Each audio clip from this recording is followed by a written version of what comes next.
Good evening. I'd like to call the Linn County Planning Commission meeting of February the 10th to order. And I would like Connie to lead us in the Pledge of Allegiance, please. I pledge allegiance to the flag of the United States of America and to the republic for which it stands, one nation, under God, indivisible, with liberty and justice for all.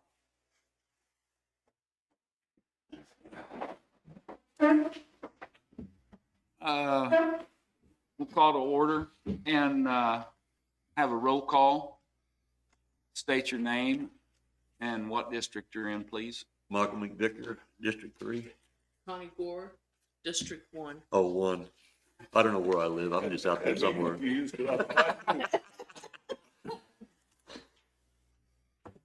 Donnie Ron Harrison, District 3.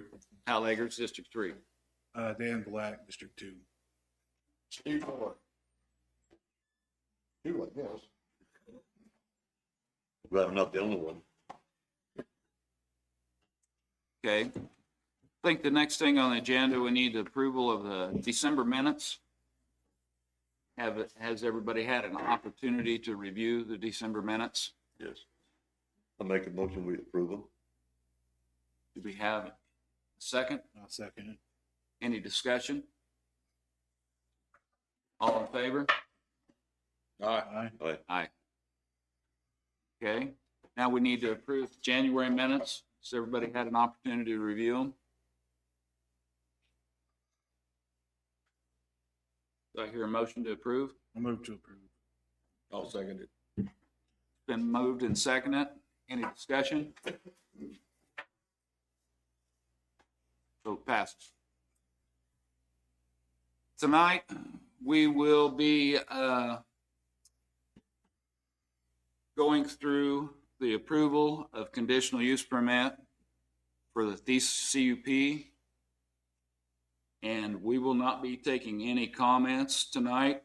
We've had 2 hearings already. We've heard both from the proponents and the opponents on this situation. And we will, as a planning commission, go through a draft of conditions for the approval of the permit. And we're going to go by this line by line and approve to see this is not something that is set in stone. It's something that we're going to go through. If changes are to be made, we can make them. Additions, we can make them. So I would like, if everybody has their draft conditions, I want to go through them line by line and see if anybody wants to make any changes to each of these items as we go through them. Do we have hard copies of any of this? Hard copies of the draft. Don't have any. Hang on, we'll see if Jenny can get us some.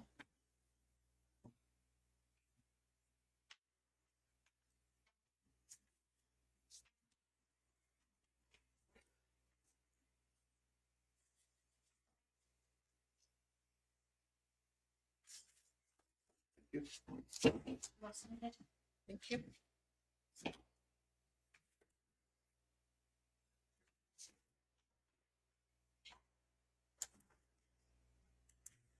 You got yours, Steve? Need another?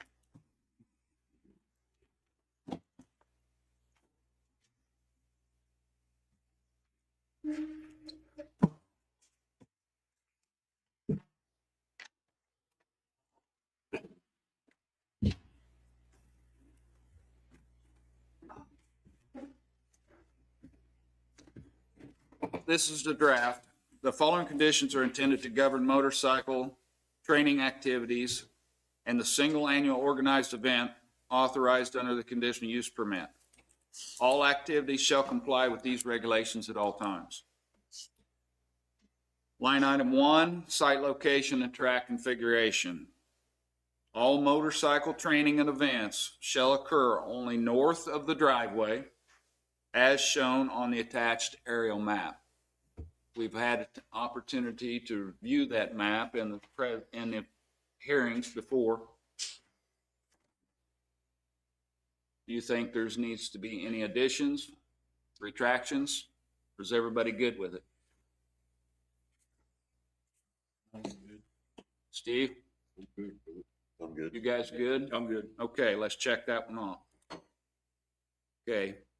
2, the racetrack's start location for any organized event shall be established in the northmost corner, practical portion of the track. Any changes or redactions to that? No. Everybody good? Yep. Okay. Okay, for dust control. The permittee shall maintain a dust control plan during all riding activities, including the use of watering and sawdust as needed to control dust. Any additions or retractions from that? Connie, you good? Steve? Everybody good? Lighting. There'll be no permanent or temporary lighting shall be installed or used for training or any organized event. On any organized event, excuse me. Everybody good? I'm good. Sound testing and noise I standard. have a question though. So no permanent or temporary lighting shall be installed or used for training or organized event. What does that mean? That means that, in other words, they can't be racing at night. In other words, lighting for a track, all events will have to be during the day. So do we need to add that in there? Okay, I have a legal question when it comes to this. Their permit is for the business. We can't tell them what they can do when they're not during business hours, correct? To the extent that this is for commercial purposes. I mean, that's part of the question that I have. I would like to change it from organized event to, because that makes it to sound like they can't even have family gatherings that are organized. And that's not right. Because that comes in later on too, on some of my issues with this. Because it needs to be changed to the business aspect of it. Not- Commercial event. Yeah, the commercial, where they're training and all that stuff. But you can't tell them they can't ride at night if they want to ride at night. The lighting, it's their own thing. Like they can't set up lights or whatever, but it's got to be for the training purposes of the CUP, not for. So only We can't. That's almost infringing on their personal issues So you're too. saying you don't want any permanent lighting? Well, we can't tell them for any. Just can't say organized event. We got to drill it down more towards the business part of the CUP, not.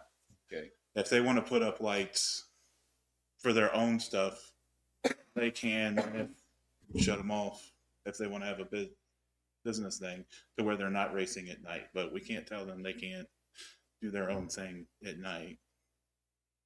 So only during race events or organized race events is when they can't have the Probably lighting. used for any commercial training or any commercial organized events. Yeah.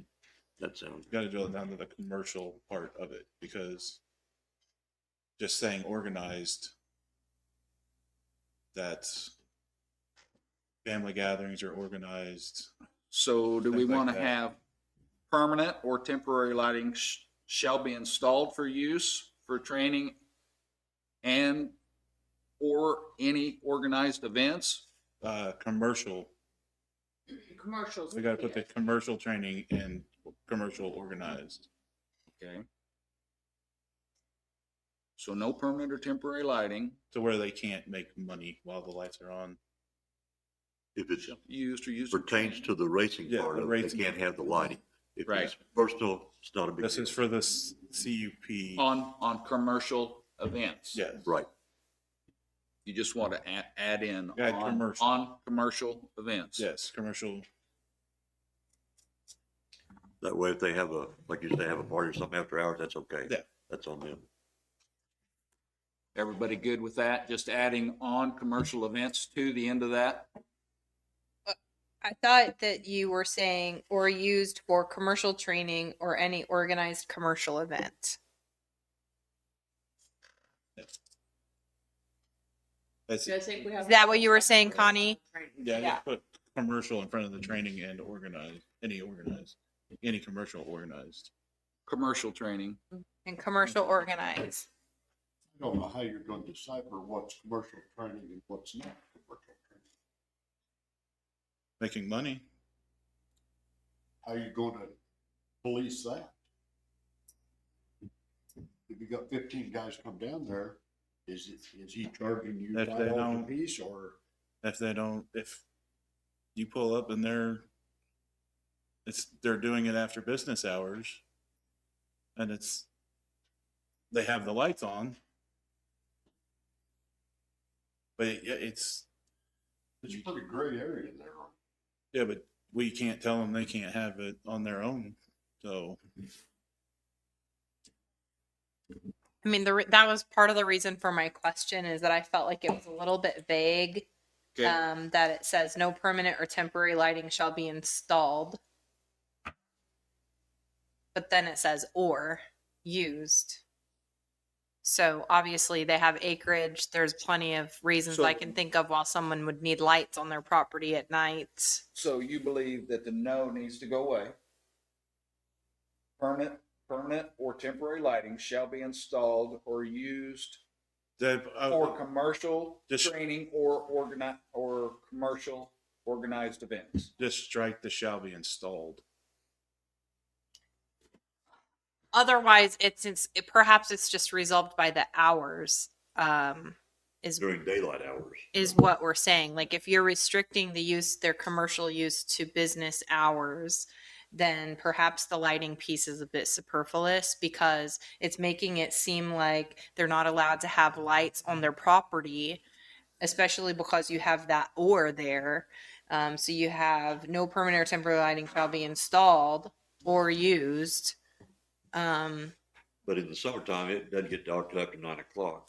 So they wouldn't have to have lights anyway, normally. But you could specify the time that you're putting for this UP, the time that you're allowing them to use the property. The time constraint is one of the conditions that you are appending to the conditional use permit. And that probably resolves, the other issue, because I can think of a lot of reasons that don't even pertain to racing while someone would need lights on their property. Well, I have several lights on mine, so they're dusted on lights, so Sure. that wouldn't, I'd have to take all mine down. Right. We've got I think we just have the hours between, just for instance, 8 to 5. We know we don't have to worry about the lighting. I think as we further get into the draft, you'll find that. Okay, we may have to come back to that one then.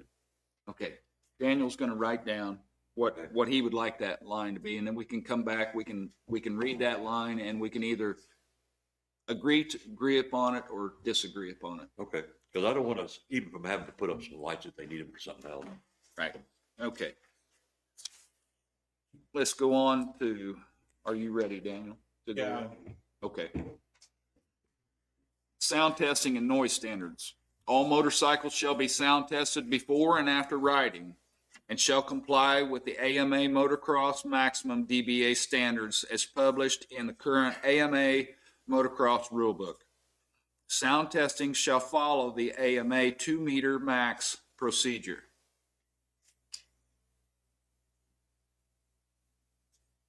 Now, we had mentioned something about having a test Yes. on that. Is that further on? That will be following the AMA standards. Okay, And the AMA standards, I believe, are 112. And it will change this year or next year to 109 on a max. They must test the bikes prior to racing for sound, that it does not exceed 112, and then post-race. Sure.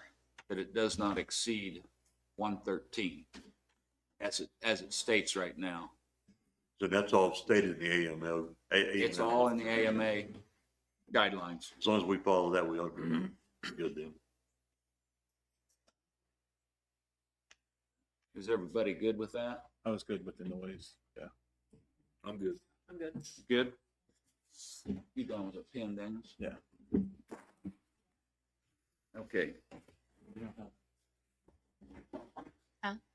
Okay, holidays, hours of operation, and annual organized events. Training and organized events shall not occur on New Year's Day, Memorial Day, Independence Day, Labor Day, Thanksgiving Day, or Christmas Day. We'll need to put Remind me. commercial in there. Somebody to add as me well. to it. My understanding is They've already discussed prior that they have a Okay. big 4th of July shindig. I was gonna say, they have that every year. So The only problem is gonna be the hours they were Right. concerned about, but they always have one on the 4th. So we want to say commercial and organized event yeah, because we want to make it. and take the annual out. Daniel, what do you think? Take the annual, Yeah, because I mean, we've already like yeah, because it's got to be down the commercial too, because if listing organized as an organized event infringes on their commercial event yeah instead of annual organized commercial event. yeah. Yeah, okay. So are we gonna stop them from having their 4th of July race? Because they always have one every year. If I'm not mistaken, is that correct? We No public comment, Mike. Mike, Okay, well, and this is just for the training. This doesn't, for the racing thing, I think we need to have a special, and I think that's going to be, as we get further into this, I think okay, and we can come back and revisit this if you want to too. Yeah. But right now, we'll change from Yeah. holidays, hours of operation, and commercial events. Yeah. Okay? Is everybody good with changing that to commercial event? And going on? Daniel? Steve? Donnie? Yep. Okay. Okay. 7. No more than one organized motocross event may occur per calendar year. we're missing pages. You're missing a page. You don't have line item 7, No, Jenny? it goes from 5 to 10. Okay. Somebody messed up, didn't get stuff made right.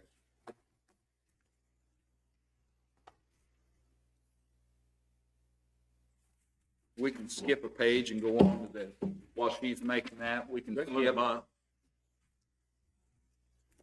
Okay, We can share this one, go ahead. okay. No more than one organized motocross event may occur per calendar year. The organized event shall not exceed 2 consecutive days and shall operate only between 8 a.m. and 5 p.m. local time.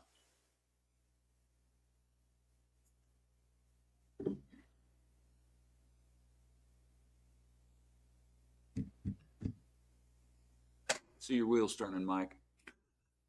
I'm okay with that. You're good? I'm good. Is everybody good with that? Daniel? Okay, Yeah, tell me. I think the one race it's a specific thing. Yes. I think it should be taken separately from this part of it, because that's a 1 day, 1 weekend thing. This is mostly for the business of the training and all that. I think like that comes down to like shutting down the street for a parade or whatever. I think that's its own, the race weekend is its own entity. Okay. Do they need this cup to be able to have the racing event? Yes. But do we have to put that racing weekend in the cup? I don't think so. I think they can't do the race without the cup, but the race doesn't need to be part of the cup. See I what I'm saying? think what the deal was, they was trying to limit it to one event a year. Yeah, but that's still it's one entity though. It's its own thing. It has the cup is for their rezoning and using it as a training facility. That's not training.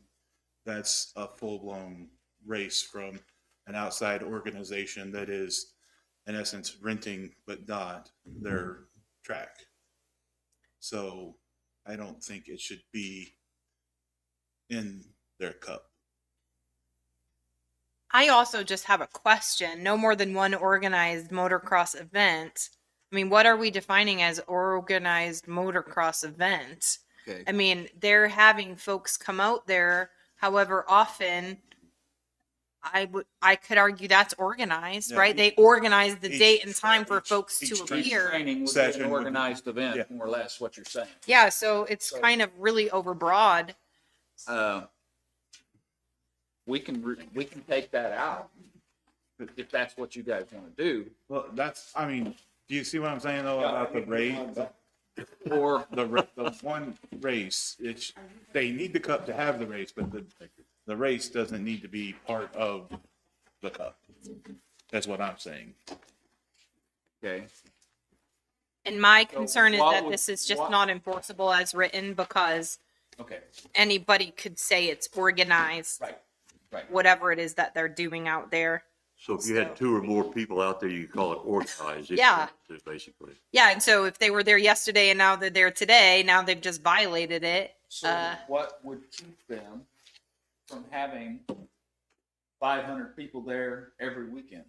I mean, so if you wanna put some restrictions on the number of people that can be there annually or on a given event, or no more than one event exceeding 500 people or something like that, that would be more easy for your codes enforcement officer to assess the extent to which that's being violated.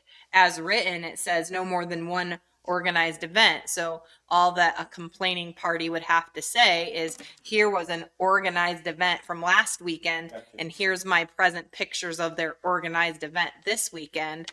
So if your concern is the number of folks that are there, then perhaps you should specify number of people or something, because this is just sort of overbroad as written. Okay, all right. So, any suggestions on rewriting that? Daniel?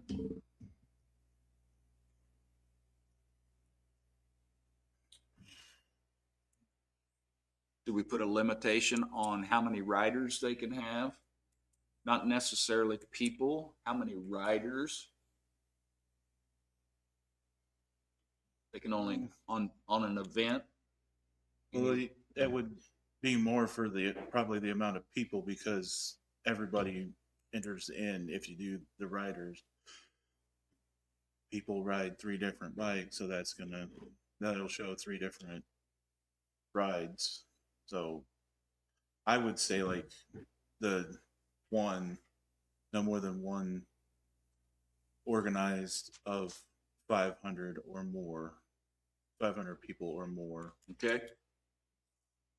So we'll say no more than one organized motocross event Of 500 of 500 occupants. may occur per calendar year. Yeah. Yep. What about the 2 consecutive days?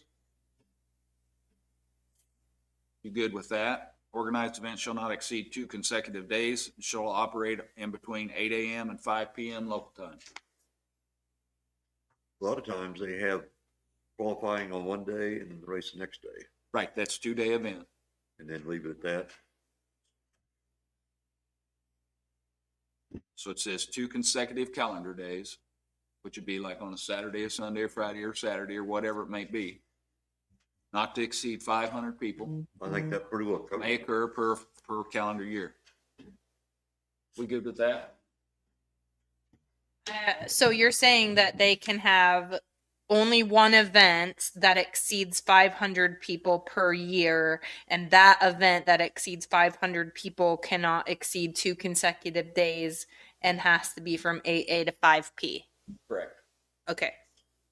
Does that get better? Does that get better? I think that that is something that your codes enforcement officer would have an opportunity to fairly evaluate and assess whether it's being Okay. violated. So Okay. my question is, if we put 500, can they have another event for 200 or 300?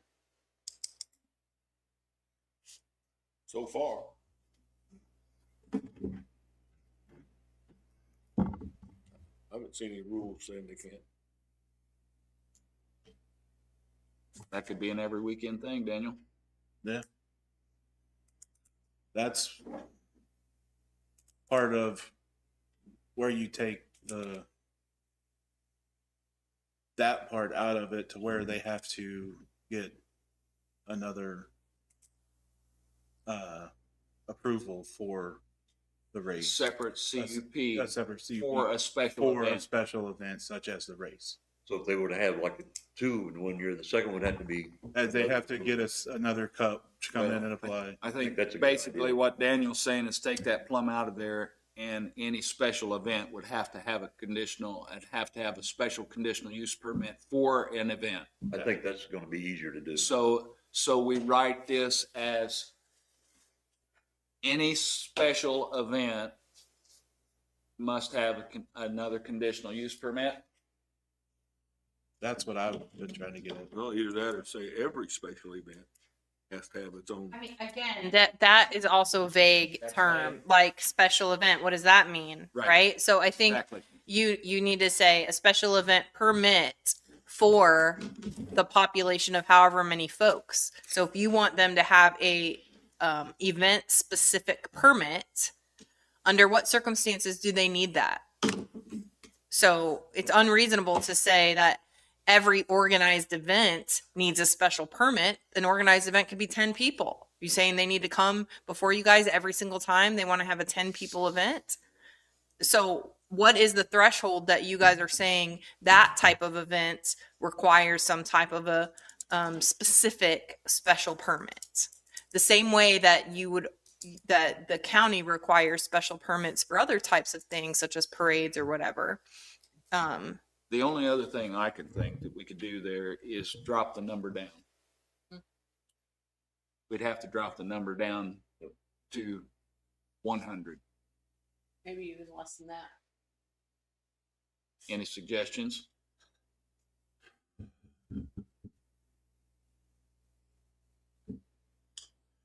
I wouldn't say 100 because I have 100 people in my family that would show up to Christmas, something like that. So that's,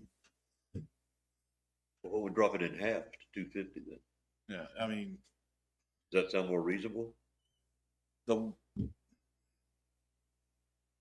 Because if you're gonna have an event, you don't have at least that many people coming to it, it's not gonna be very good, regardless what it is. 250, 300 people. So. I'd say we drop to 250. I say 300. Do I hear 350?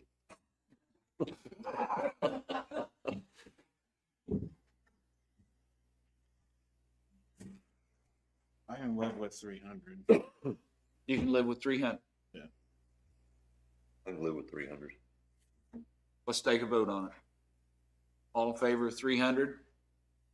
Say aye. All opposed? Okay, I oppose it too. So it's, okay, so we, 300.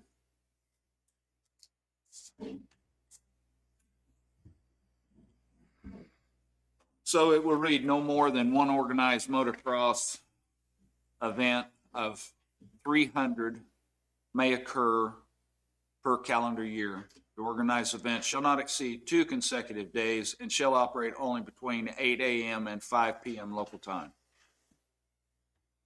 I think Everybody in favor of that? it should just say in the absence of a special permit. So that to the extent they get a special permit for, let's say, an event that has 1,500 people or whatever, this is not otherwise going to be in conflict with that. So we need to add, Add language at the end that says, except in the instance where a special permit was acquired, or something along those lines, to where if they do get a special permit for another event or for a more populated event, that permit is not going to be in conflict with this provision.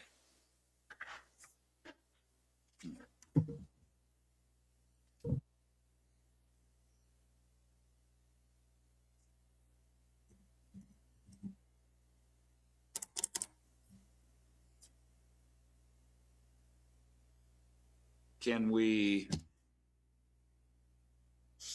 put that in there?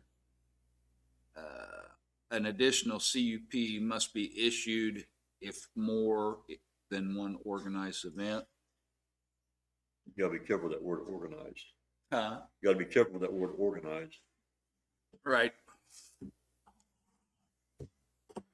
One, maybe we say one motocross event, Something like that. take organized out of it.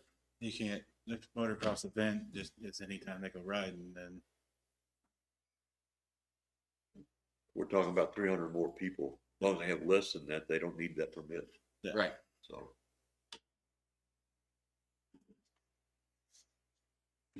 That way it doesn't overburden them and it doesn't overburden us either. They just want to have little small get-togethers and ride. So let's figure out what the next line needs to be exactly. I think she had it right when she said just for a special event, they have to get an additional approval. If you're gonna have 300 or more people. So it still falls in line with the original. We don't really have to add anything else, just if it's 300 more people, you gotta get an additional permit. We have to approve it. Well,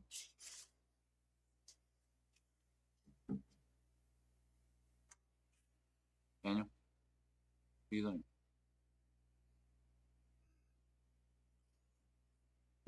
I don't know, I'll come back to it. Steve?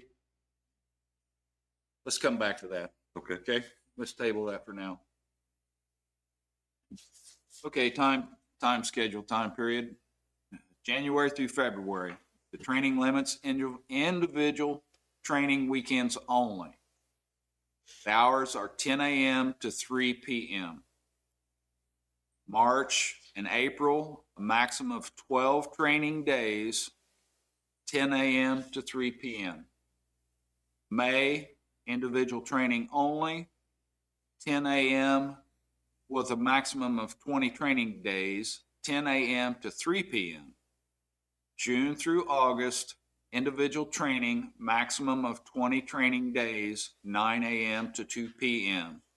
September through December, individual training weekends only, 10 a.m. to 3 p.m. Individual training refers to non-organized riding and practice session and does not include the annual event. So we're basically giving them Monday through Friday essentially. What's that? Most of the time, we're basically giving Monday through Friday most of the time when we. Yes. Yes, That 20 days essentially. exactly, Okay. exactly. That would be fair. Should you put per month? Huh? I said, should you put per month? Even though it says June to August. Training day, where it says maximum training days per month. Yeah. Okay. Because some people could say that that's 20 days between June and August. Okay, and that would be on Per month, per, March and April, maximum 12 training days per month. May, individual training only, maximum of 20 training days per month. June through August, the same.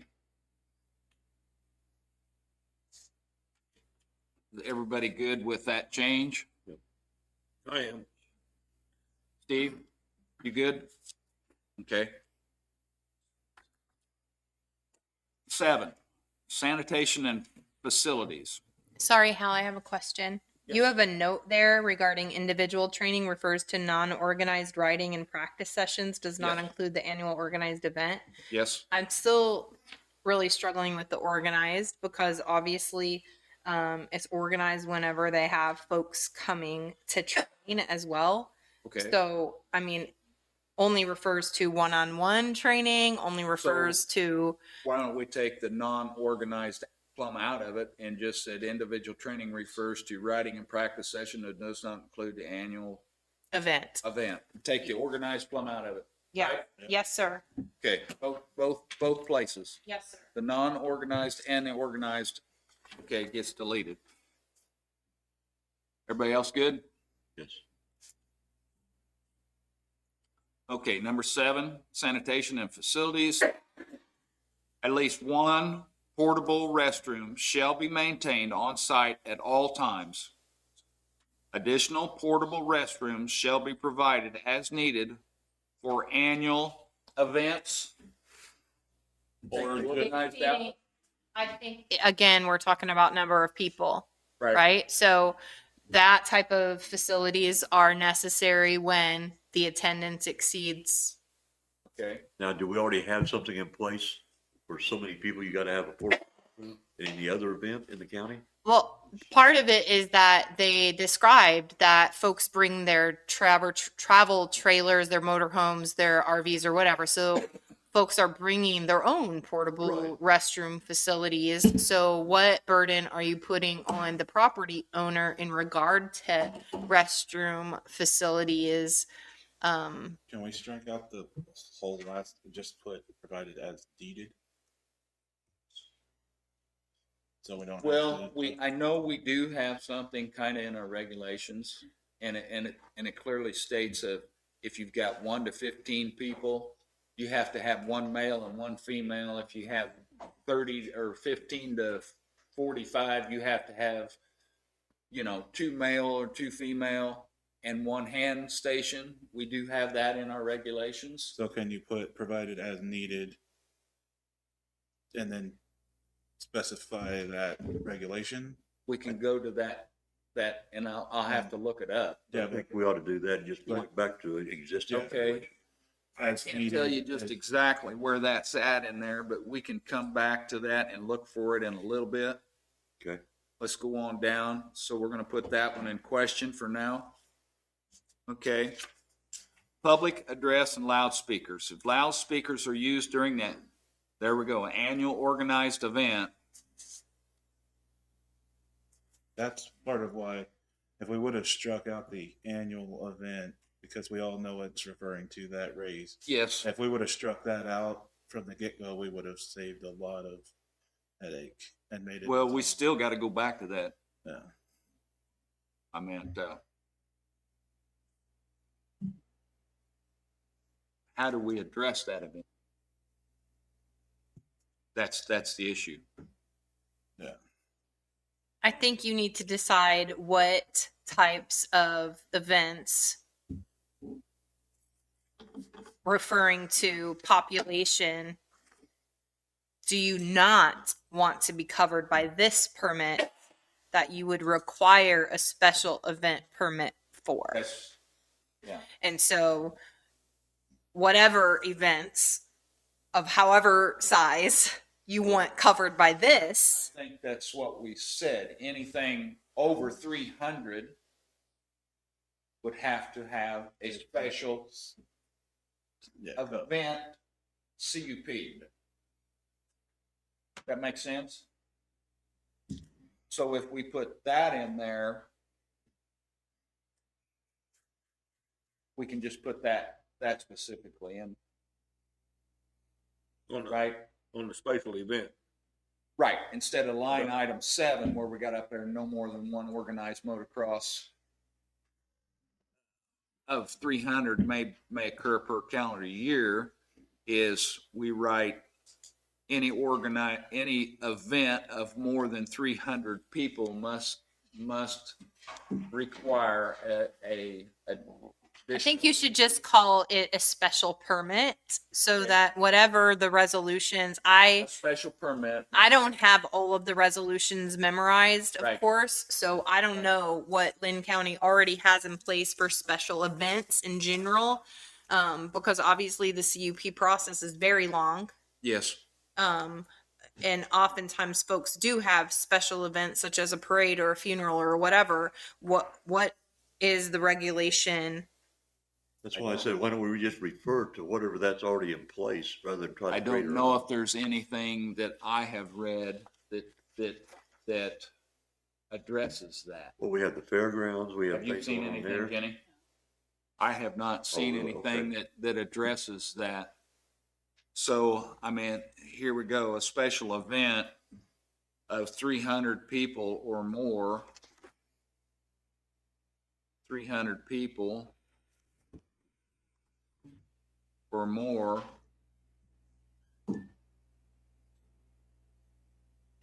would require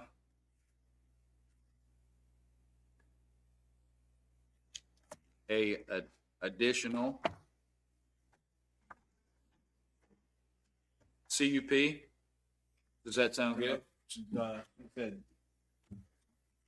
special permit, not a CUP, because the CUP would take, A special permit. yeah, just Right. permit. Okay, Because that is an all-encompassing term that could refer to CUP or could refer to special permit. If there's a resolution that y'all have that I am not familiar with, I'm looking in your codes right now, I'm not seeing it, but I don't have all the resolutions memorized. Has the Board of County Commissioners passed any resolutions regarding what folks do for a special event?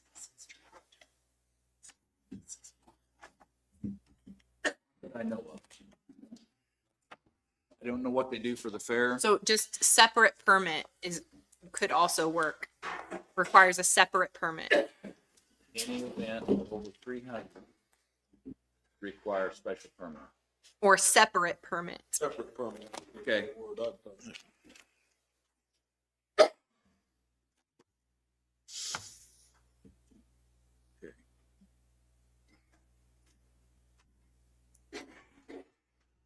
And then when you get to like the sanitation thing, the facilities would go under that special permit as well.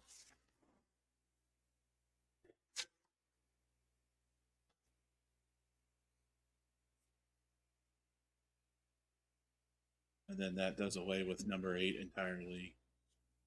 Public address and loudspeaker. Because that would fall under the special permit.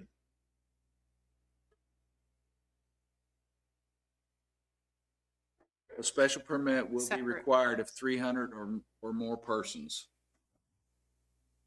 That sound good? Separate. Separate. Separate. Separate.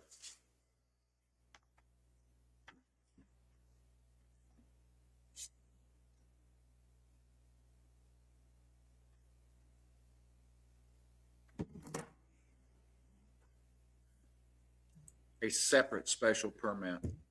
Just a separate permit. Leave the special out. Okay, I'll leave the special out. A separate permit will be required of 300 or more persons. Okay. If we put that in there, okay, that's just strictly for this event. So line item 7 at the event, We need to see if there's something already written somewhere about the sanitation part. I can't imagine. there is, and I Oh, yeah, but when the sanitation, all they would need to have for the CUP is for the training people. Then right. the other part of it would come into this other permit. Under the special permit, or whatever we call it. Separate permit. So maybe we leave this, Separate permit. Not covered by this. Yeah. So the sanitation and facilities, the public address, that all can be stricken from this and put into that separate permit because that all has to do with that race. Well, I think we need to leave at least one portable restroom shall be maintained on Yeah. site at all times, okay? The portable, And then we scratched the additional portable restroom shall be provided for an annual event. Yeah, We that- scratched that. yeah, Take that Does out. that make sense? That makes more sense. that goes, that, because any more should go with the special, or you got me saying it now. Okay. Separate permit. Okay, so we straightened 7 out, we've straightened the 8 out. Yeah. Now, what about up there, a separate permit will be required of 300 or more persons? Do we limit the time frame? Or do we just scratch that whole article? The, Number 7 at the top of that page. yeah. Do we scratch the whole article and just put a permit will Yeah, be required of 300 or more persons? A separate permit yeah. will be required of 300 or more persons. That way everything can be, Okay. the time frame, everything can be set on that Is one. everybody in agreement? We just scratch 7, line item 7 out of there and replace it with that? I think we do. Yes. Okay, And that will make me happy from what I've tried to do. okay, we're scratching that. Okay.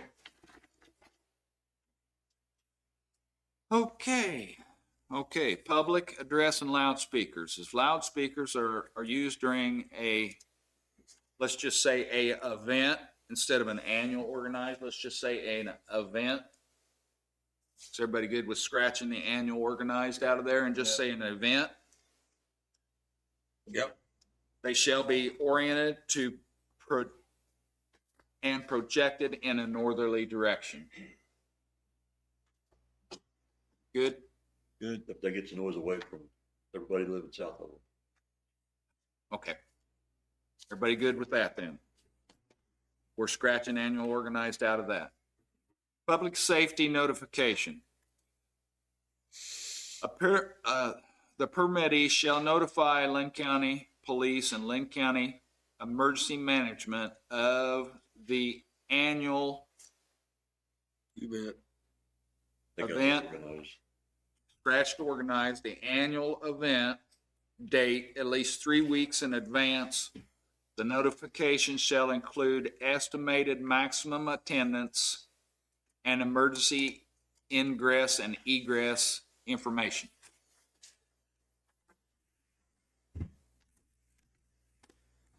I have a problem with it. Okay, It should be Linn County Sheriff, not police, because they're not. police, Okay. They're sheriffs. scratch police and say sheriff. Talk to one of them and you will find out. Okay. All right. We're scratching organized out of that too. Yep. Okay? Okay. Sound mitigation, optional. The permittee is encouraged to consider sound mitigation measures along the southern boundary, which may include earth berms or sound attenuating fence, such as acoustic fence or similar. If it's optional, why don't we even put it in? This is an optional thing. Why put it in there? We don't have to. If you guys want to delete it, we'll take it out.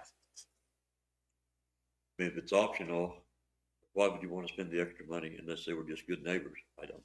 If we take out the word optional, then I'm okay with it.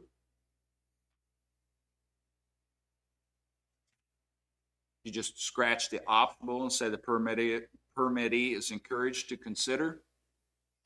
Yeah. It's still, with encouraged in there, it's still optional. Right. And I wouldn't, I would, because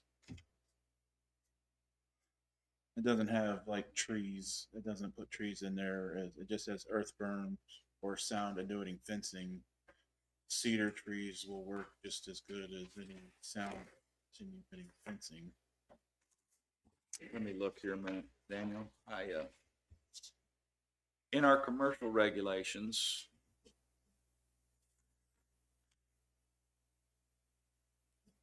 a solid or semi-solid fence, wall, or evergreen hedge 6 feet in height and having visual density of at least 90% shall be installed and maintained by the owner when the district abuts a residential zoning district except that said fence, wall, or hedge shall be reduced to 42 inches in height when located in a front yard. A district shall not be considered as abutting if it is separated by a street or alley right-of-way. That's in our regulations for a commercial district as it sits. And so, If it's adjoining residential. yeah, in here it doesn't have hedge, so. We could add that in there. So we could refer to Article 9, Section 9, 1103, line item 8, and add in, we would have to change something in there. I would say the permittee is encouraged to consider sound mitigation measures along the southern boundary and then reference that. Or if we're gonna make them do that, then we take out the encourage and just say the permittee is to follow and then cite the regulation for the, What do you guys think? because if we're not gonna, if it's not optional from the previous, We don't have to leave it optional. yeah, no, well, that's what I'm saying. If it's not optional from the previous stuff because it butts up to residential, so they need to have hedge, chase something to block the sound. So it's not, it wouldn't be optional. It just says, we just say the permittee is, and then reference that article. Is encouraged to Yeah. follow that guideline. Well, not encourage, like she says, makes it optional.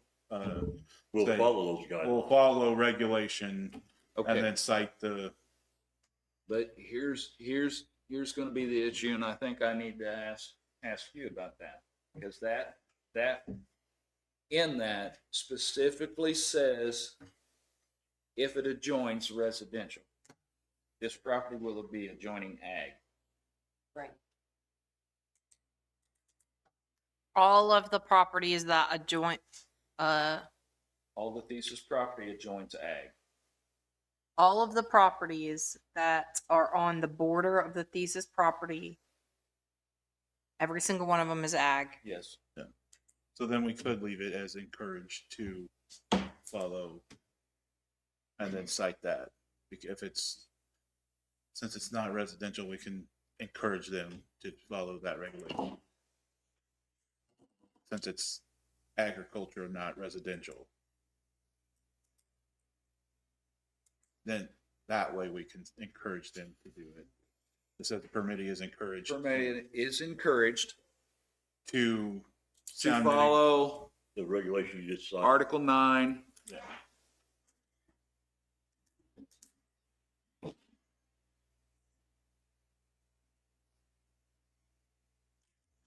Article 9.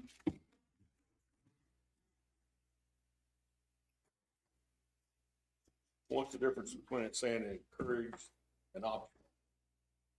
I don't know that there is, in my personal Nice, Cindy. opinion. nicety. But it does, it's not gonna require them to do it. Okay. Is that way you understand it? Yep. I just. Are It's we, just being a good neighbor, basically. and we're asking them to please be a good neighbor Yep. by putting this in. And they already have some trees there, so it wouldn't take much to add a few more if they needed to.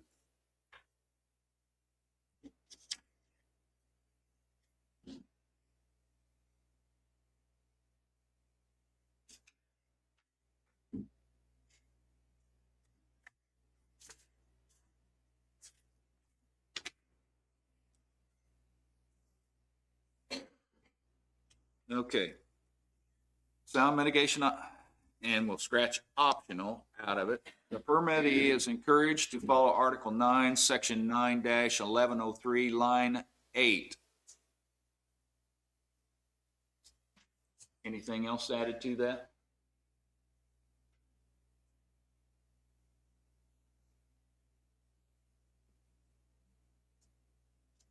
I'm good with it, the way you reference it that way.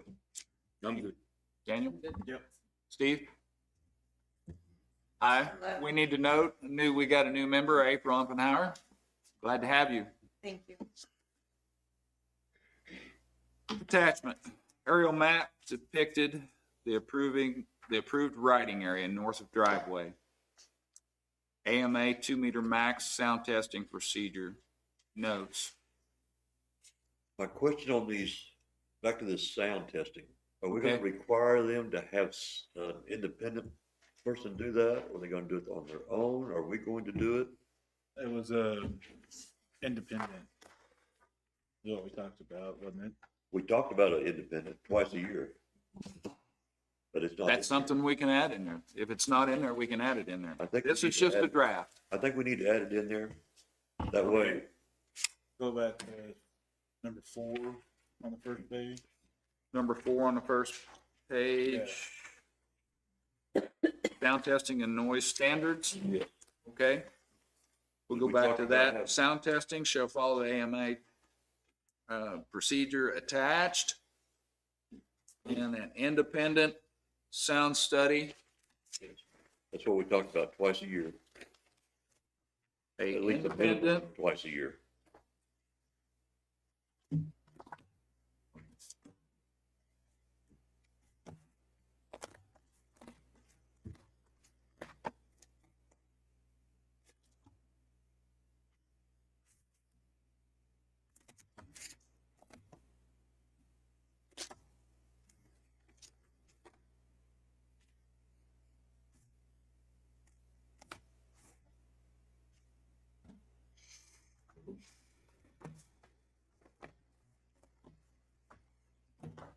I guess you could put in there semi-annual. Make it more formal. yeah, maybe that'd be better. Cause they could do it Monday and Tuesday and be done for the year.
Okay, sound testing should follow AMA 2 max and a independent sound study must be completed semi-annually per year and findings reported to zoning administrator.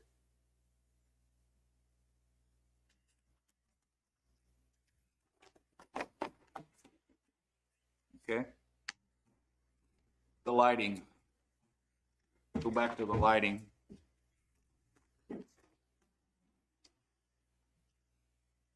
What do we want to do about that?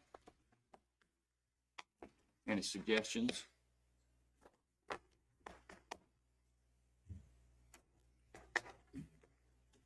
It was, no lighting shall be used commercially outside 30 minutes either side of business hours. Is what I can. Okay, let me see that.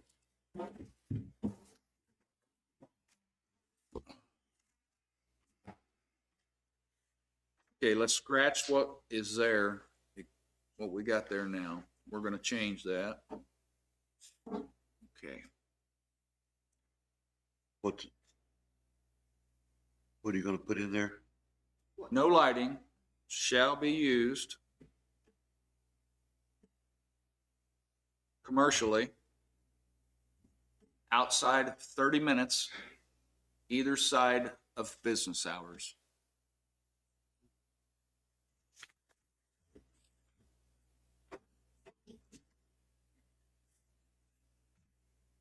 So I don't understand what exactly, what do you mean by business hours and the lighting? Okay, so the track's sitting up there. So if they decide to put lights, So they won't need any lights time. Oh, those are their hours they set? Okay. What we set.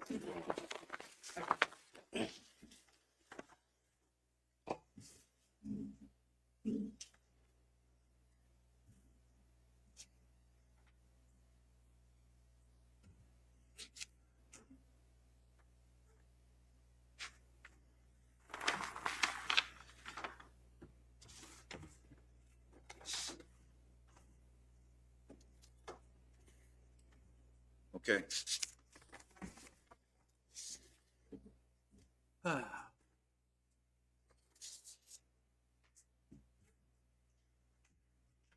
Uh, The attachments were the aerial map.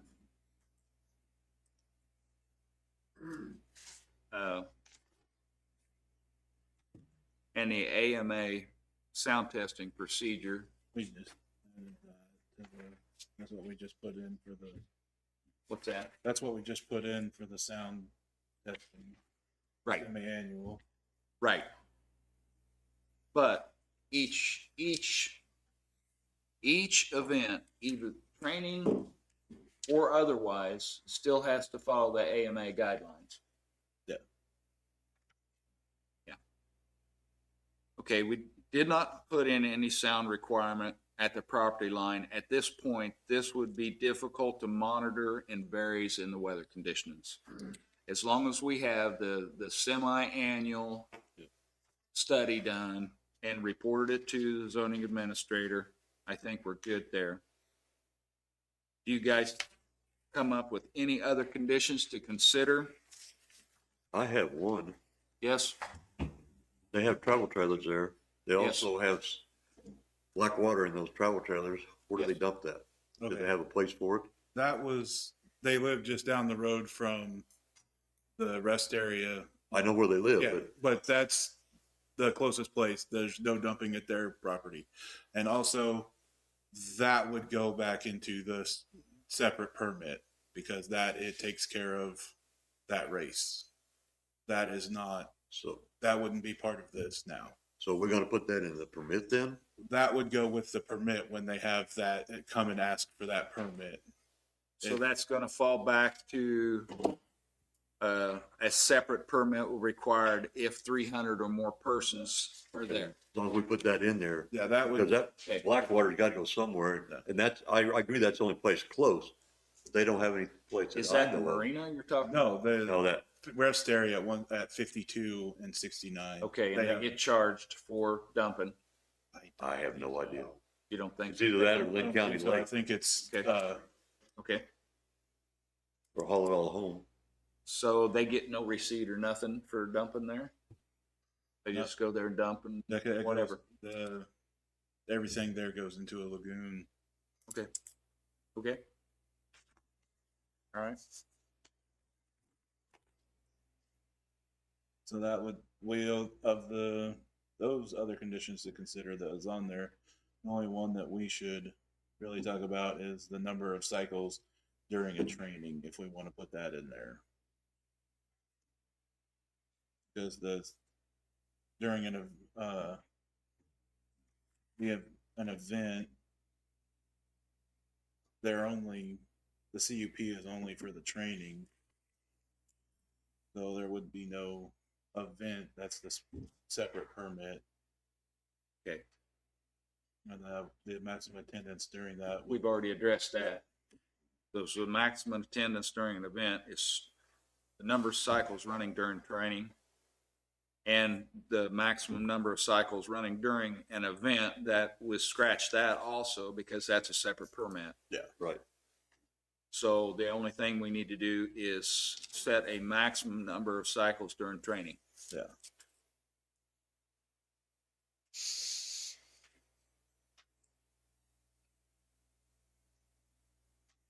Trying to remember how many, And we're talking about running at one Just- time.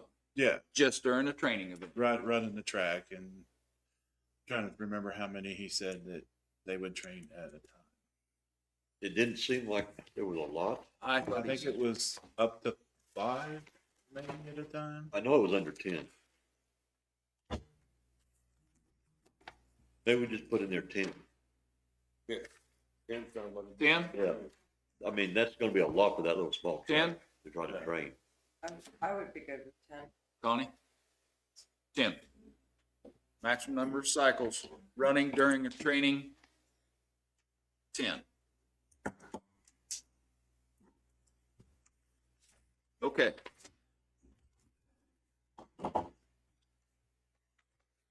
So we addressed the sanitation thing and got that because we scratched that out. Is there anything that you guys can see that we missed?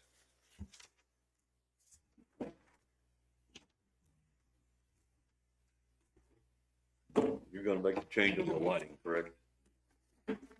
On the lighting? Number 3, Yeah, we're basically scratched where that was number 4, below lighting, we scratched it and then put no lighting shall be used commercially outside 30 minutes either side of business hours. Okay.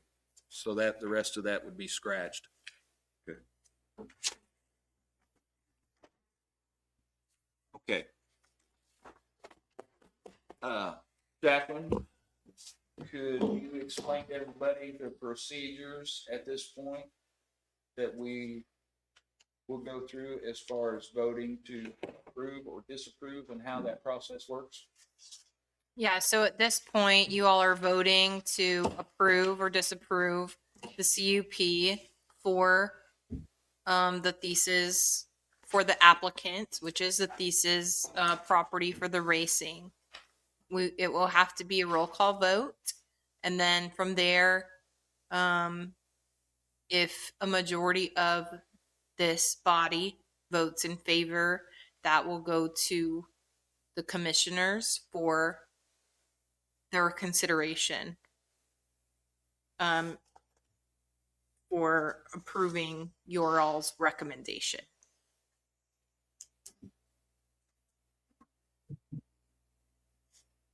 Good. First things first, I want to take a vote on the draft conditions of approval and the changes that we have made.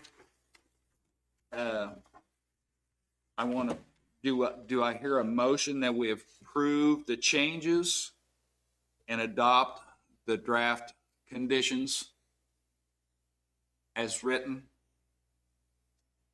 I make that motion. I second. It's been moved and seconded. Any more discussion? All in favor? Aye. Okay, it stands. Next, now that we have rewrote that, we have the conditions. Now we want to take a vote. Conditional use permit for the Thesis motocross track.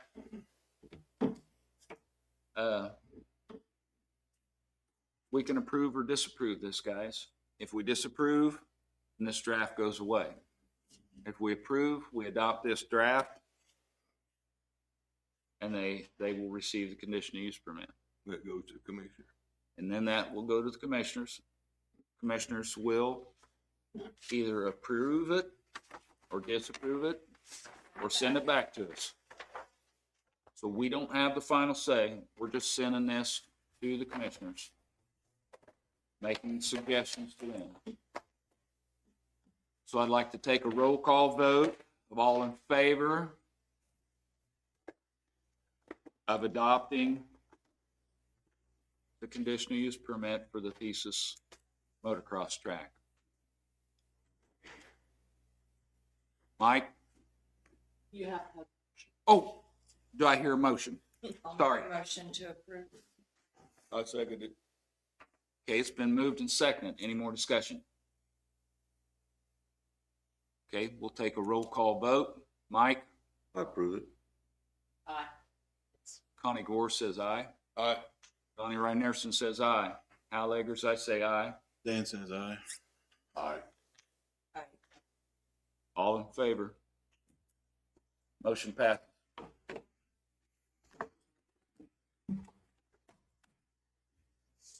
Okay, Now, next on the list will be the conditions for approval of changing, rezoning, the Thesis property from ag to commercial. Do I hear any discussion on that?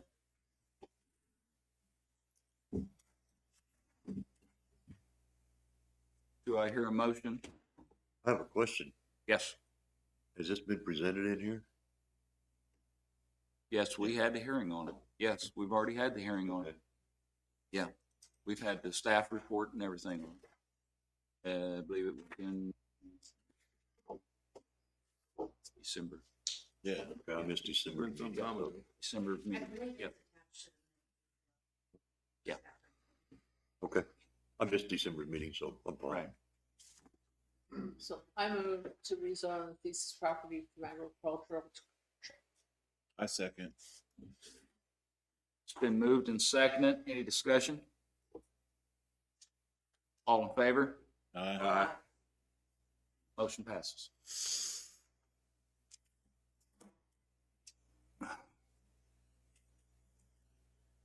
Okay.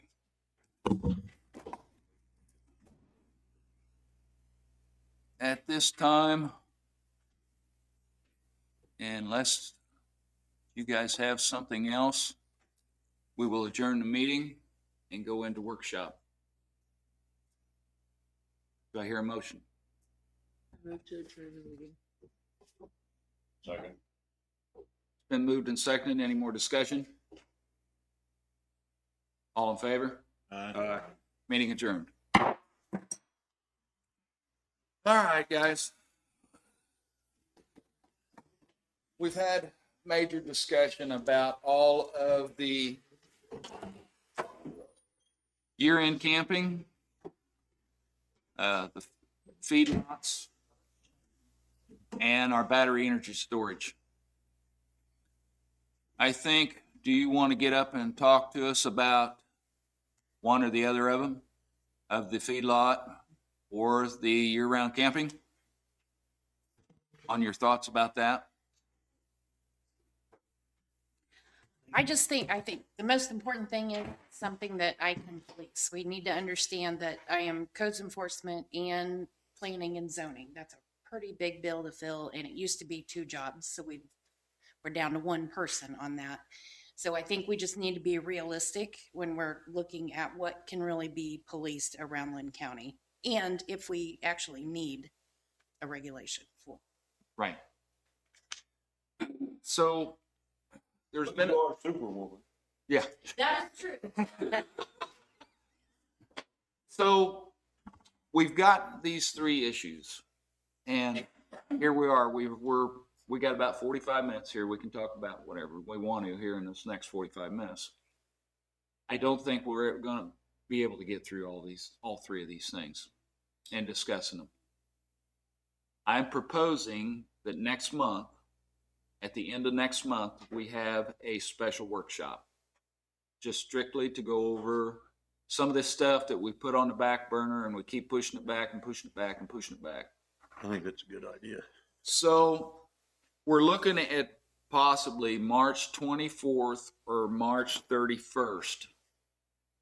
So I'd like to think you guys to think about them dates before we come to our next planning and zoning meeting, and let us know what the best available day would be good for you guys to attend. I would like to move the meeting to 6 o'clock instead of 7 o'clock and give us a little more opportunity to, to be home for 10 o'clock at night or whatever. I'm good with that. So you is said everybody that- good with that? You said the 24th or the 31st? The 24th or the 31st. And at that time, we would go through probably the battery energy storage system stuff and go through that complete draft and line by line and see. The only thing that is not in that we need to be thinking about for next month is we don't have any domestic stuff in it. Yes. Now, I know that if you have domestic solar, chances are you're going to have a battery energy storage system within that. So that will need to be added within that. And we do allow that in with our domestic solar. As far as the cattle and the feedlots, I went through and the cattle feedlots in the state regulations 47-1503, regulations Article 16 is in ours, section 16-402, and it's page 16-4 in our zoning book.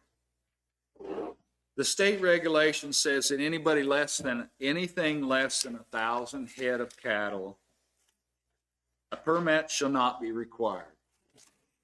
Okay? It also states that if they choose, they can get a permit if they've got under 1,000 head of cattle.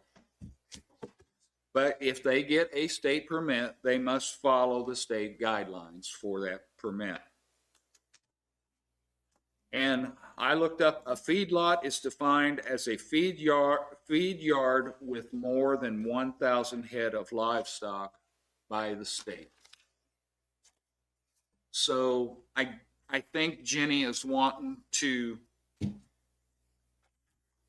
see if that proposed article, section 16, Article 16, section 16402, I'd like you to review that and look at that. That was put in place and it was signed by the commissioners in 1997. The only thing that has changed in that regulation is instead of it saying feedlot, it says confined operations. So that's the only thing that was changed in that from 1997. So before we come back to our March workshop, kind of look that over and see if we would want to completely change that or delete it out of that. Am I the understanding that if we took that out of that, we would have to have a hearing on it? Yeah, the changes to the codes require. So if we deleted that whole deal out of there, we would have to have a hearing on it. That's my understanding. Okay, that's what I thought, but I What didn't. about if we modify it in any way? That's what I'd like you guys to go through and read that regulation in your book to see if you want to make modifications to it, or if you want to delete it, or I guess what you would want to do. If my question is, if we modify it at all, do we have to go through the whole hearing process? Yes. Okay, Yeah, we would still have to go to a hearing, okay, either way. okay. So the year-round camping on the trailers, if you look in Article 2 on page 2-28,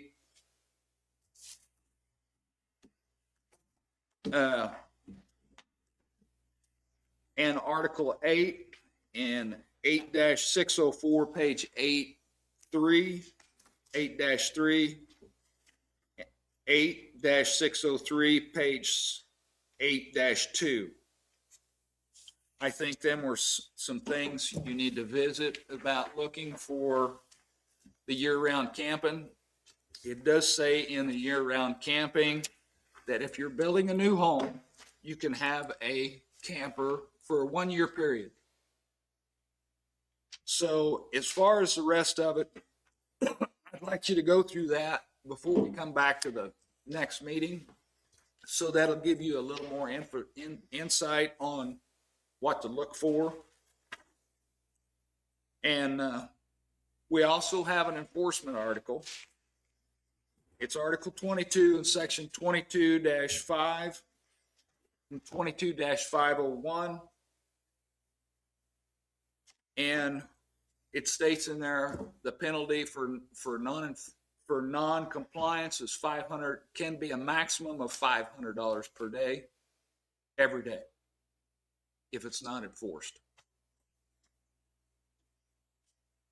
So I have a question for our council.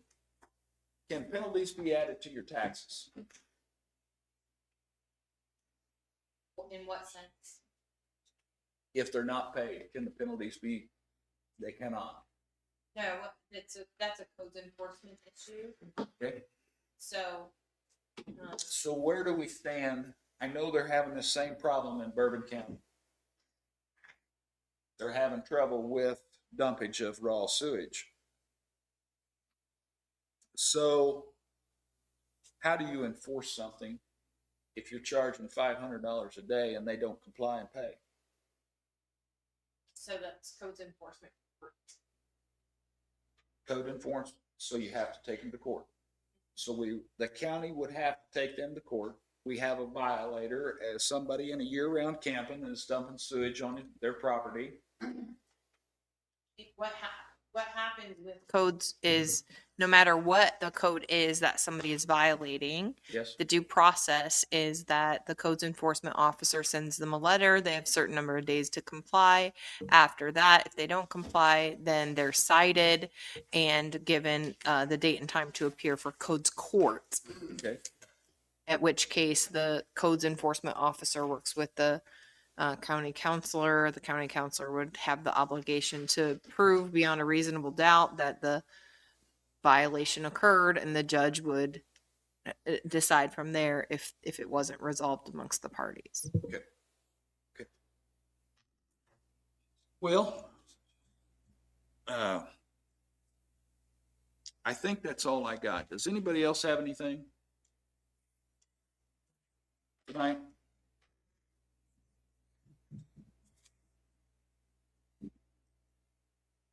I just wanted to remind you, there's 600 square miles in Linn County. That's all? That's it. Okay. That's the problem. I just, when you're looking over this stuff, I want to make sure you're thinking about that, and we want to make sure that everything is fair and it's enforceable and we're consistent, because it's not going to do any good if we have regulations that we can't enforce, or we are enforcing these and we're not enforcing this. It just needs to be consistent. And so I'd like you to keep that in mind. That's Okay, I'm good. I just want, I know you're one person, but we can't let it go. That's what I'm because saying. You can't do it. right.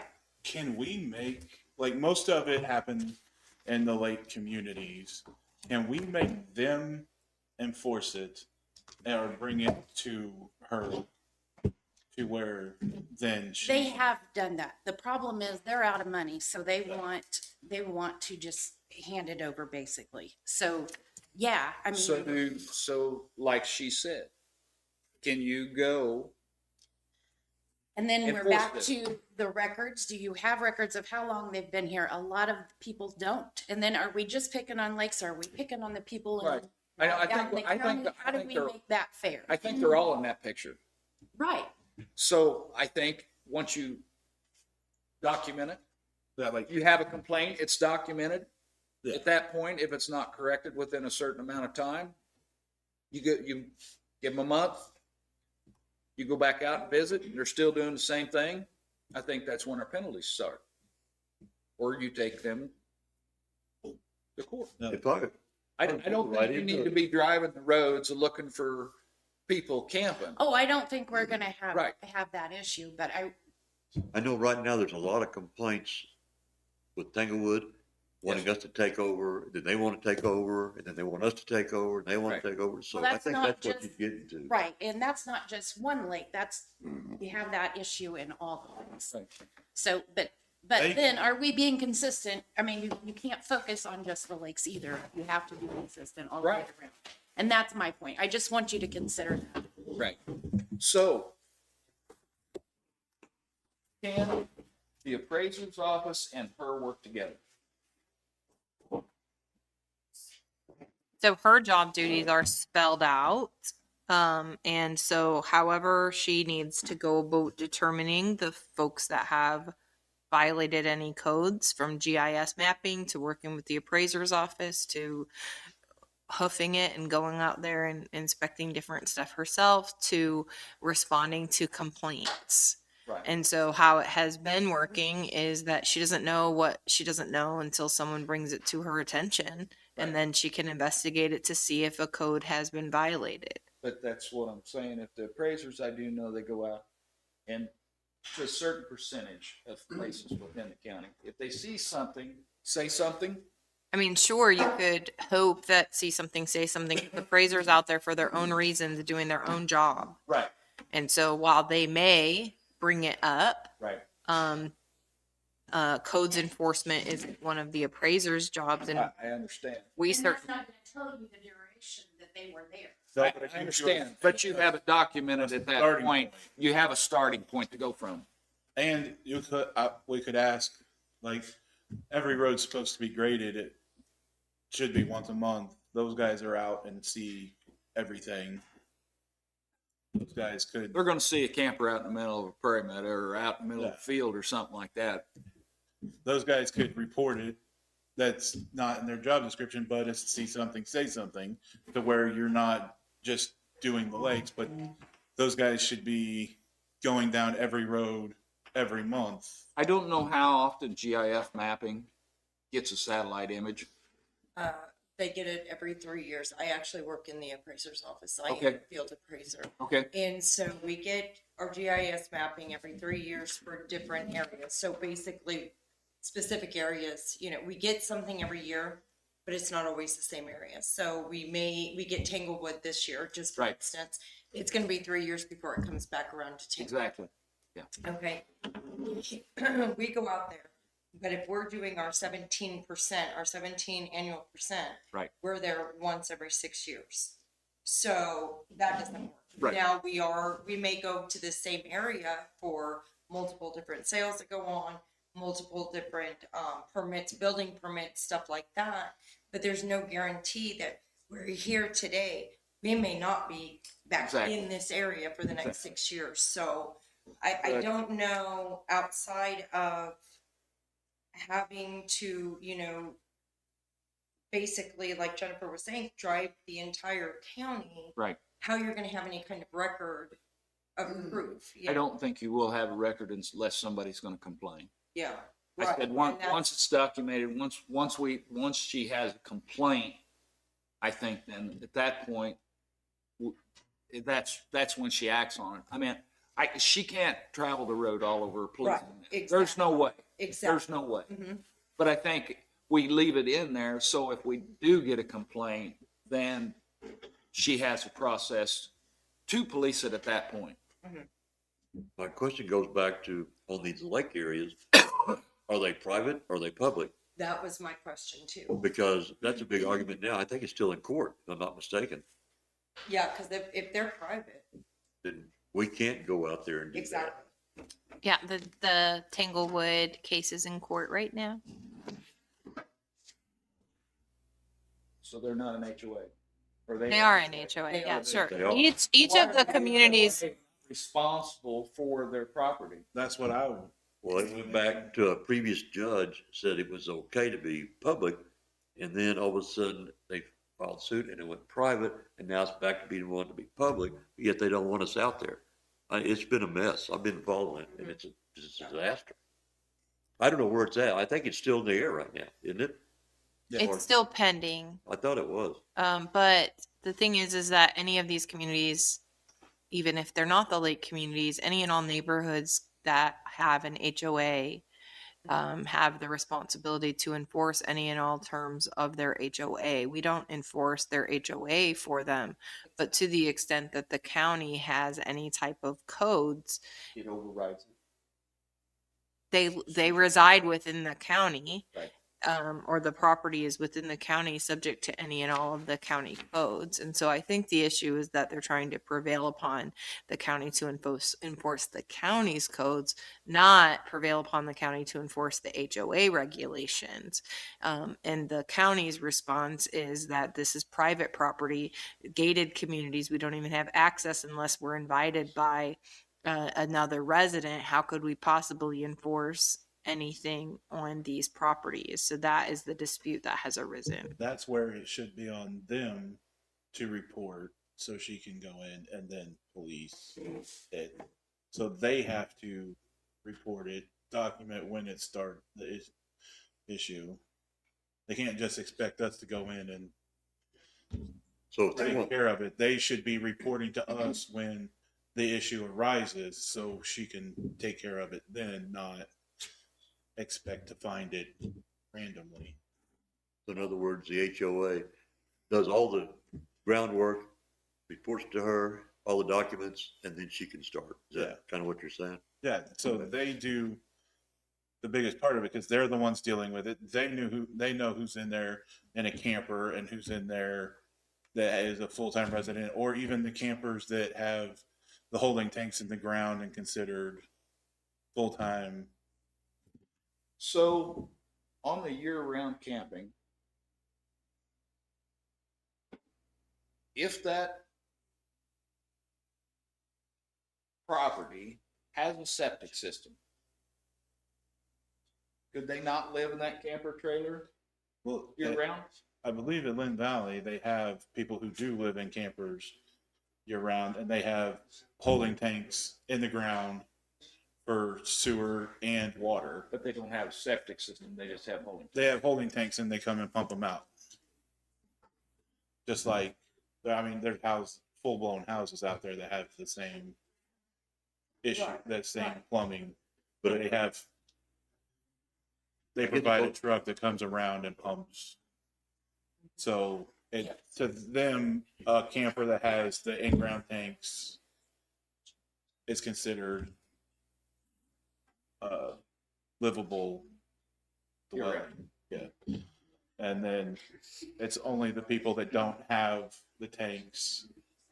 See, that's where I'm torn. I don't know about the year-round camping, if they have approved septic system or holding tanks. I don't know why we would disapprove them living in a camper. Man, we basically got it out to the power plant lake. Is that what the regulation says, that it just has to deal with sewer though? I mean, what about the Well- space heaters and the fire hazard and the weather issues and stuff like that? I mean, if that's not spelled out in the code, It's not.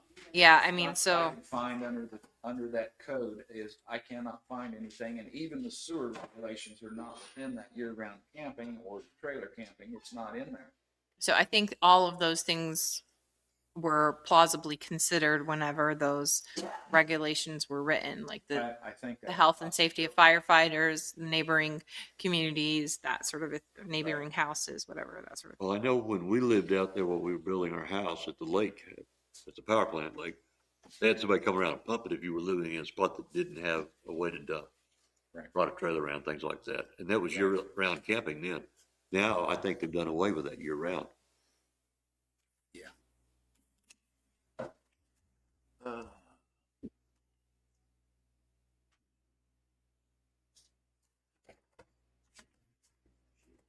Let's see, Article 2, page 2.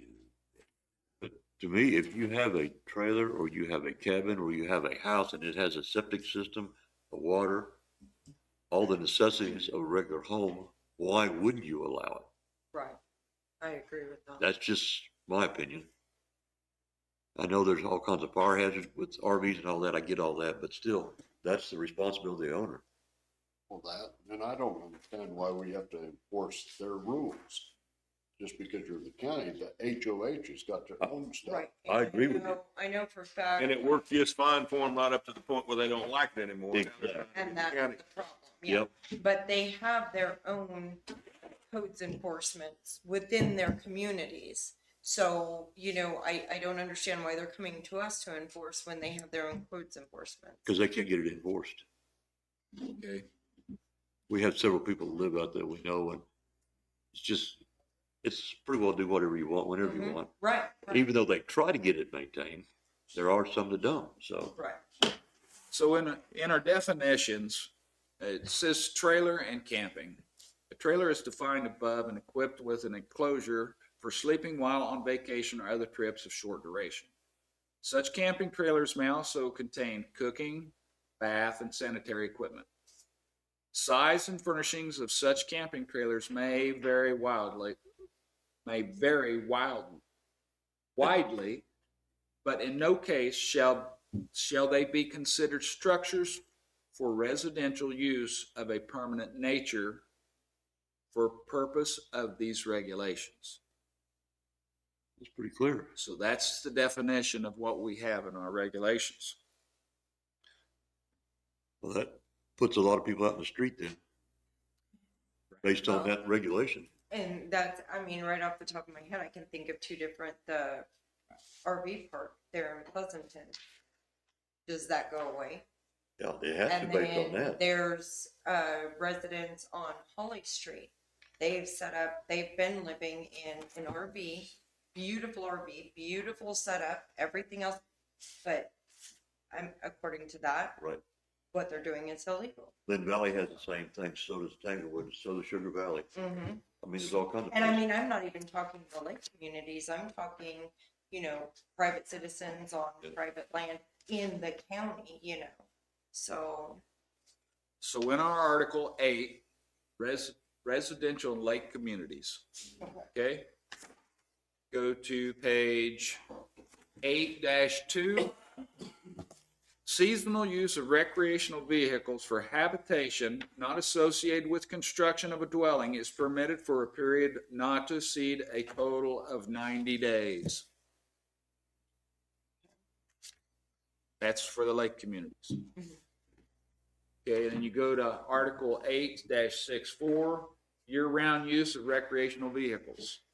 Recreational vehicles used as year-round dwellings at the effective date of these regulations may continue such use if located within areas designated for such use by the operator of the lake community, provided that when a recreational vehicle so located is removed from the area so designated, no other recreational vehicle shall be placed on the location of the removed recreational vehicle. Operators of lake communities shall provide the zoning administrator with satisfactory information showing the areas which are designed for recreational vehicles.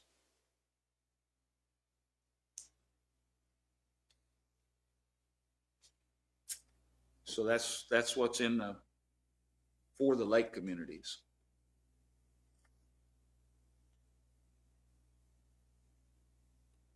So that's something we But need then to again, look at. the enforcement is the problem. That's, Enforcement is the problem. And like I said, I don't think she can enforce it until she gets a complaint. And I'm like, I don't I've think she seen can several enforce of it them, at all. really nice. They're better than some homes actually. So, exactly. What do you do? Well, I mean, Bourbon County's dealing with the same situation. They've got a gal, they've got a person out there that's dumping sewage and they their can't get it homeowners stopped. association's gonna have to do something. Yeah, they can't get it stopped. They, go ahead. I think the sewage is a whole different ballgame. Okay. That we can prove, and we have resources for that. Okay, I think the living in the camper, when you have a setup for septic, is a total different thing. I mean, Okay.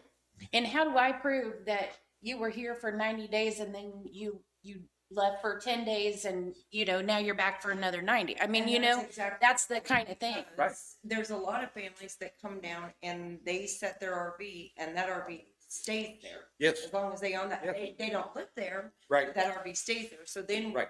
like she's saying, we're at the point, how do we prove that they're actually living in there? And how do we know the difference between it's just parked? Whereas there if or- it's sewage on the ground, we can prove that. Right. Exactly. You know, we Right. know how to do that. yeah, And, you, and we've got by Blue Mountain, and people leave their camper all Right. there all the time, and they come down on the weekends. They stay in the camper on the Right. weekends, and then they go home. Right. You know. And- But just because I don't like you and I'm gonna report you for living in your camper, that's And what we're the gonna run problem. into. That's exactly right. Yeah. So I don't know if it's enforceable, but I don't know how to change it either. I don't know what we want to take. If we want to take something out of the regulations, what do we want to take out? I guess my I mean, question there would would be, be a tremendous amount of stuff that would have to be removed from our planning and zoning regulations if we go down that path. And that would all have to go to a public hearing, no, I understand. I mean, I but think there it's would going be, to there have would to be anyway. a lot of revisions to make. And so I don't think that I'm capable of figuring out what to remove and what not to remove.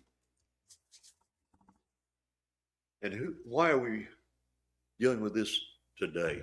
I mean, I don't mean just. This is just a workshop.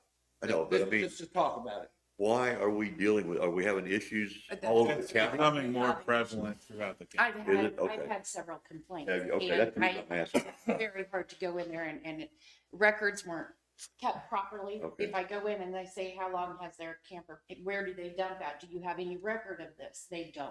Okay. So it's very hard to, and where do I start? There's so much of it. Where do I even start? Okay. So I'm just trying to, I think it's something, Well, that's what I'm getting at. I don't think you can help them until they help themselves.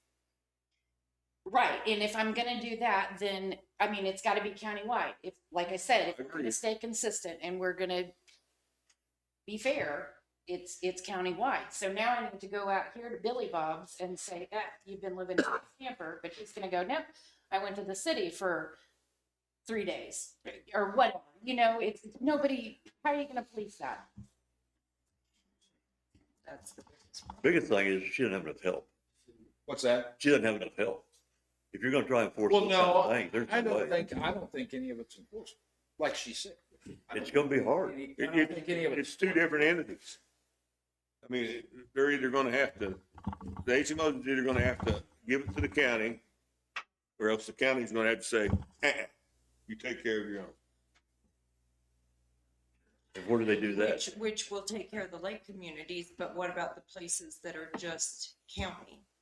That's because there are places, like the one that I was talking about in Pleasanton, where it's located on Holly Street, that's county, that's not Pleasanton. And that's just a resident?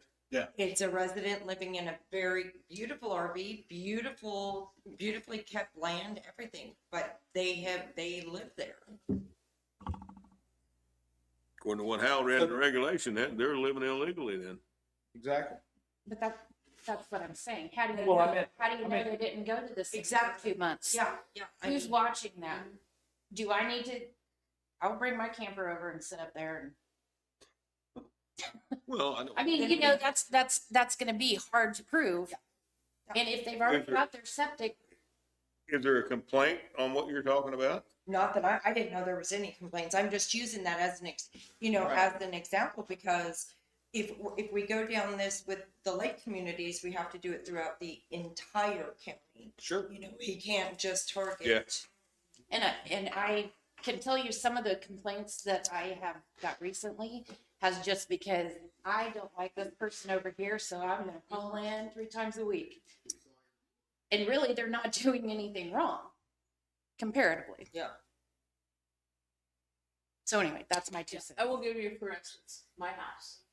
We have a RV hookup, electric, water, and sewer. I'm back behind, unless you drive down my driveway, you would never know I had a camper there.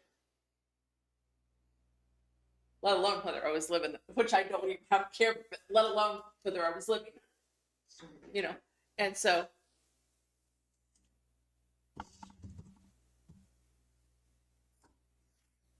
Sounds like a lawyer question to figure out.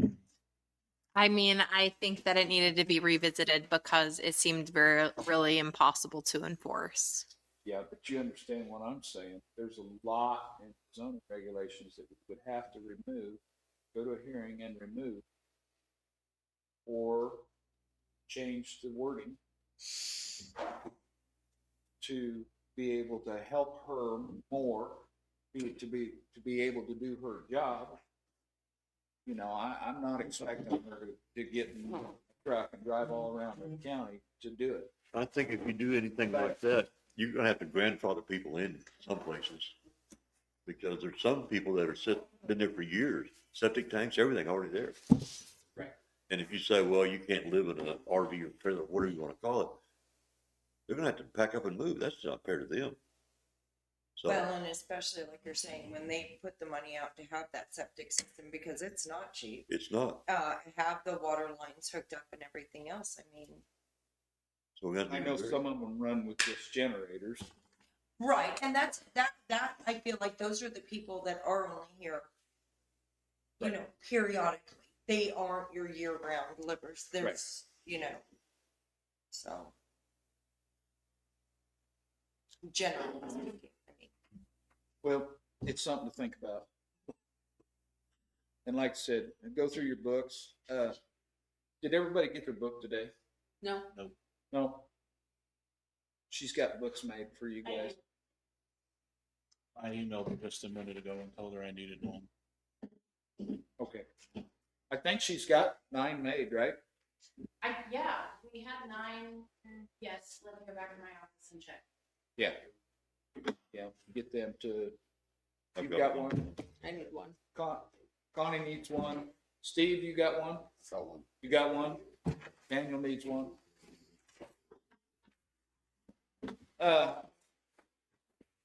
Did you by chance